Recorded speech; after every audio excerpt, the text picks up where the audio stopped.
नमस्कार दोस्तों, good morning. कैसे हैं आप लोग? कमेंट करके जरूर बताइएगा। Welcome back to my YouTube channel. मेरे यूट्यूब चैनल में आपका स्वागत है दोस्तों। एक थॉट वायरल हो रहा है, उसमें बहुत महत्वपूर्ण बातें कही गई है। जैसा कि एनसीटी की तरफ से एक लेटर वेबसाइट पे डाला गया है, वो आरटी का जवाब है। कोई ये ऐसा वैसा पत्र नहीं है जो उसको कोई गलत समझ रहे हैं। उसी के बारे में कुछ डिटेल बताया गया है।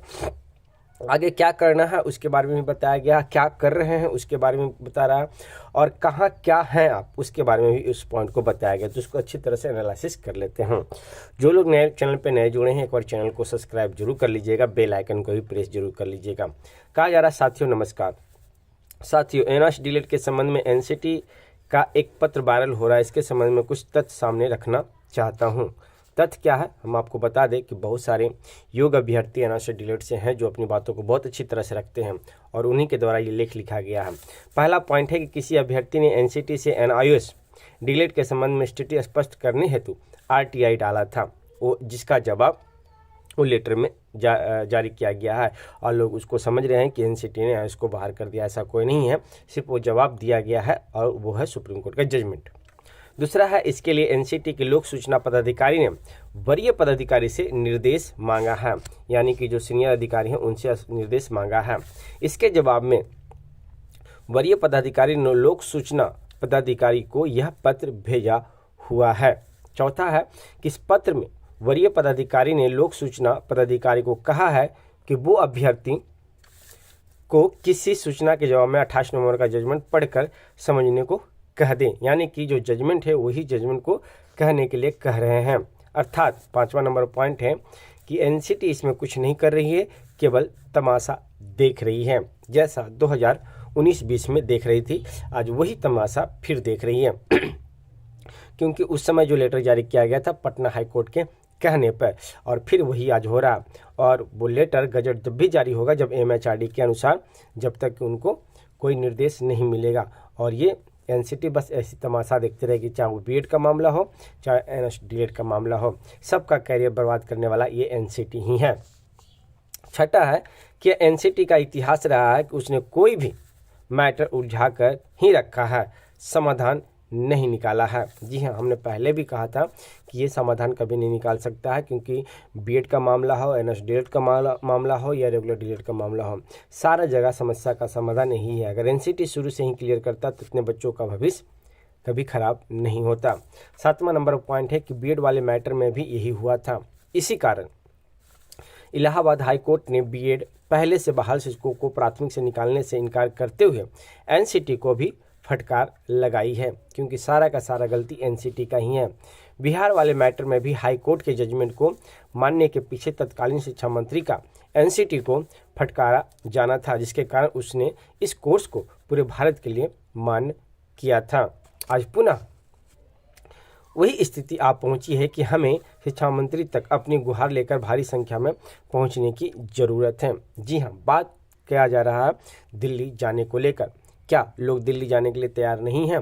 क्यों लोग बिहार और उत्तराखंड के आदमियों पर भरोसा कर रहे हैं? आप भी एमपी के हैं, उत्तराखंड के हैं, उड़ीसा के हैं, दिल्ली के हैं, हरियाणा के हैं, पंजाब के हैं। अगर आपको फॉर्म भरने की बारी आए तो अभी आप सब जगह फॉर्म डाल दीजिएगा, लेकिन आप जब दिल्ली जाने की बारी आती है तो आप लोग घर में बैठे हुए रहते हैं। इस तरह से आपका सर्टिफिकेट इनवैलिड हो जाएगा। उठिए, खुद लड़िए, खुद पहुंचिए दिल्ली और वहां अपनी मांगों को रखिए, किसी का इंतजार मत कीजिए। 9वां है कि कुछ यूट्यूब वाले जो कह रहे थे कि एनसीटी में एनआरसी को लेकर कुछ प्रक्रिया चल रही है, वो देख ले कि एनसीटी कुछ नहीं कर रही है। जी हाँ, ये पॉइंट को बहुत अच्छी तरह से समझ लें। बहुत सारे यूट्यूब वाले आपको बरगलाएंगे कि ये कुछ नहीं होगा, एनसीटी गजट जारी कर देगा। तो एनसीटी अपने मन से कभी गजट जारी करने वाला नहीं है। बहुत सारे यूट्यूबर ये भी बोल रहे हैं कि वहाँ प्रक्रिया चल रहा है, लेकिन ऐसा कोई भी प्रक्रिया वहाँ पे एनआरसी को लेकर नहीं चल रहा है। ये आप ध्यान से सुन लीजिए, आंखें खोल के सुन लीजिए, क्योंकि वो लोग आपको आराम से बैठने के लिए कहेंगे यूट्यूब वाले, लेकिन आपको बैठना नहीं है दोस्तों। जब तक आप लड़िएगा नहीं, 2019-20 में यही हुआ था। लोग लड़े थे, घर से निकले थे, तब जाकर उनका सर्टिफिकेट वैलिड हुआ था, और वो आज वो जॉब कर रहे हैं। अगर आज भी अगर आप 2 महीना 1 महीना लड़ लीजिएगा तो कल होके आप भी जॉब में रहिएगा, अन्यथा फिर आपके पास पछताने के लिए कुछ नहीं होगा, क्योंकि आपका 6 साल का समय चला गया, आपका उम्र चला गया, आप कहीं के लायक नहीं रहेंगे। 10वां है कि NIOS डीलर के मुद्दे पर NCT कल जहां थी आज भी वहीं है, क्योंकि जजमेंट आ चुका है और विधायिका अर्थात सरकार के स्तर से कोई दबाव NCT पर नहीं है। जी हाँ, कोई भी सरकार का दबाव NCT पे नहीं है कि इसको लेकर क्या करना है, कोई गाइडलाइन नहीं है, कोई दिशा निर्देश नहीं है, क्योंकि आपने MHRD भारत सरकार पर कोई दबाव बनाया ही नहीं है। जितना दबाव BED वाले बनाए थे उतना दबाव आप लोग बनाए ही नहीं हैं, क्योंकि आप लोग एक ही 2 कैंडिडेट के सहारे खड़े हैं कि वो लोग काम करेंगे। ऐसा नहीं है, आप अपने स्तर से काम कीजिए, उठिए, लड़िए, जागिए और निकलिए घर से, तब आपका काम हो जाएगा। 11वां नंबर पॉइंट है कि कुछ लोग अभी भी मुगलाते में हैं कि BPSC ले रही है तो सब ठीक है, भगवान करे सब ठीक हो, पर यहाँ से ये नहीं भूलना चाहिए कि उत्तराखंड वाले केस में BED के लोगों ने NIOS को बाहर करने के लिए SLP दायर की थी और उसकी SLP मंजूरी भी हुई थी। 12वां नंबर पॉइंट है कि इसी बिहार सरकार ने अनट्रेंड प्राथमिक टीचर को ट्रेनिंग कराने के लिए 2007 में इग्नू के साथ समझौता कर डिस्टेंट मोड में DPE कोर्स कराया था। कोर्स पूरा होने के बाद NCT ने कहा कि हम कोर्स को मान्यता नहीं देंगे क्योंकि कोर्स इनवैलिड है। सोच लीजिए, ये कोर्स 2007 में हुआ था और वहाँ पे NCT ने इसको इनवैलिड कर दिया था। बाद में बिहार सरकार के दबाव में कई दौर की बातचीत के बाद NCT ने कहा कि 6 माह का एक और कोर्स करा दीजिए, फिर मान्यता देंगे। उसके बाद DPE वालों ने 6 माह का संबंधित कोर्स किया, तब प्रशिक्षित माने गए। सेम मामला बस यही आपको NIOS का है। बाद में देखिएगा 6 माह का ब्रिज कोर्स करके आपको वैलिड कर दिया जाएगा, लेकिन लड़िएगा तब, उस पर दबाव बनाइएगा तब। उस पर बिहार सरकार दबाव बनाया था, इस पर अभी तक सरकार कोई दबाव नहीं बना रहा।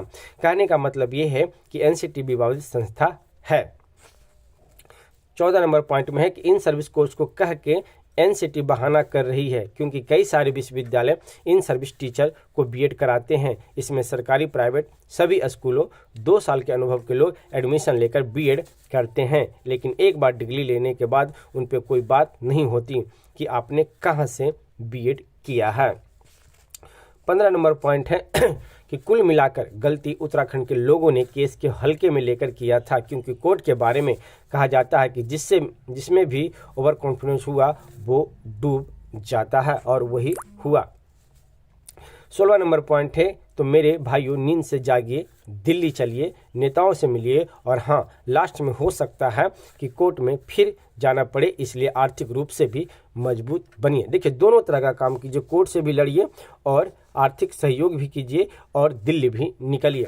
और आखिर में ये कि यूट्यूब देखना छोड़िए, क्योंकि यूट्यूबर आपको डुबा देंगे, इसलिए आप अपने बारे में झूठ मूठ की अच्छी बात सुनकर खुश होना बंद कीजिए। धन्यवाद। जी हाँ, जो आपको अच्छी खबर दे रहा है वो समझिए आपको काम से पछाड़ रहा है, काम करने से पीछे कर रहा है, क्योंकि NCT MHRD में वैसा कोई भी काम आपके लिए नहीं हो रहा है। तो ये वीडियो आपको कैसे लगी कमेंट करके बताइएगा, और इस वीडियो को हर ग्रुप में शेयर कीजिएगा, ताकि जो भी सोए हुए कैंडिडेट हैं वो जल्दी से जल्द जाग जाएं।